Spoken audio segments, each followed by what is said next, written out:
In my opinion, if you're going to run Archon Continuity with Oraxia, you need to make sure that you keep Widow's Brood. I'm going to show you why. Archon Continuity only triggers when an ability procs Toxin status. An ability, not a weapon. Technically, her last 3 abilities can proc it. Widow's Brood is the best one for it. Mercy's Kiss does not at all. Webbed Embrace procs it once, procs Toxin once. Widow's Brood does it a whole lot at a 400% status chance, according to the wiki.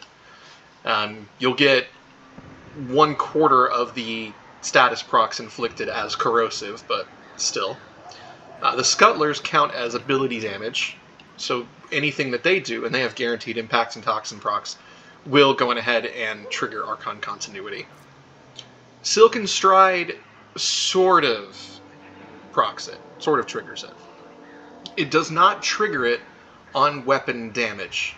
It triggers it on the explosion if that explosion causes toxin status. So keep that in mind. That is very important here. I'm going to show all of these as quickly as I can. Oh, for the record, the weapon damage I'm going to be doing is with Kuva Nucor with 150% status chance. No corrosive, no toxin, nothing. So that will be what I'm doing it all with.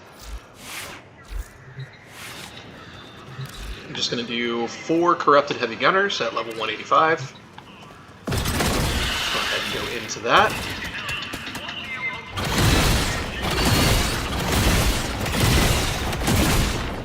Mercy's Kiss just does damage. It doesn't proc anything. Next up, we'll do that. We can see Webbed Embrace does put a single Toxin proc and a single Corrosive proc there. It's not refreshing on additional ones. So, yep.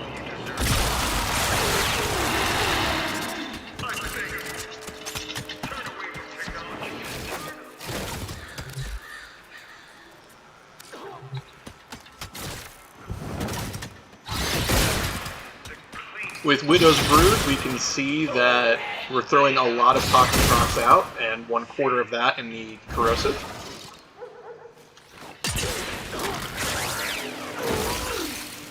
The Scuttlers will go in and add additional Toxin procs, which also add additional Corrosive procs. You can see that going up on that one.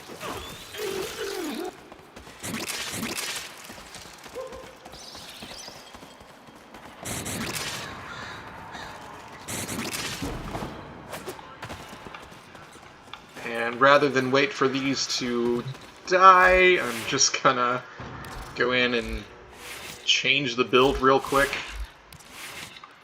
There we go, right back to the...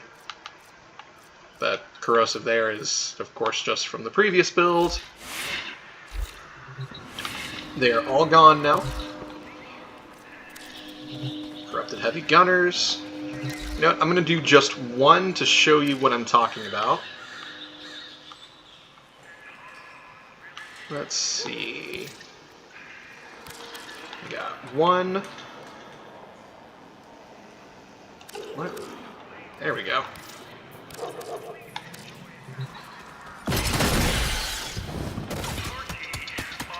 Alright, I have 98% toxin damage added. And we can see there was no toxin. Or there were no corrosive procs. Plenty of toxin. Let's do that again. Nothing. Nothing at all. No corrosive. We'll do it one more time.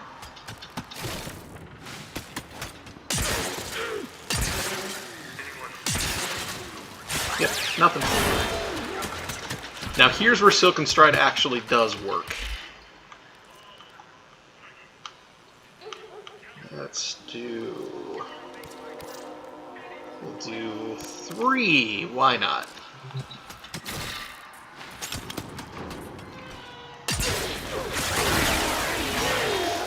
Well, that was too much damage too quickly to make that work.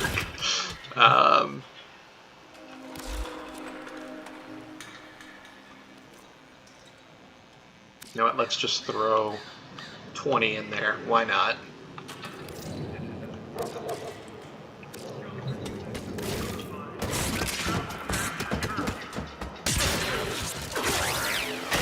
Alright, so the explosion there, if it procs Toxin, will add some corrosive afterwards. But that's it.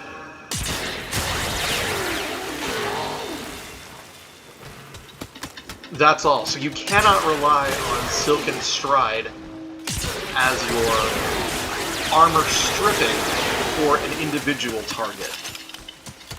If you want to be able to strip armor from an individual target, you really need to use Widow's Breath. The darts will do a lot, and so will the Scuttlers.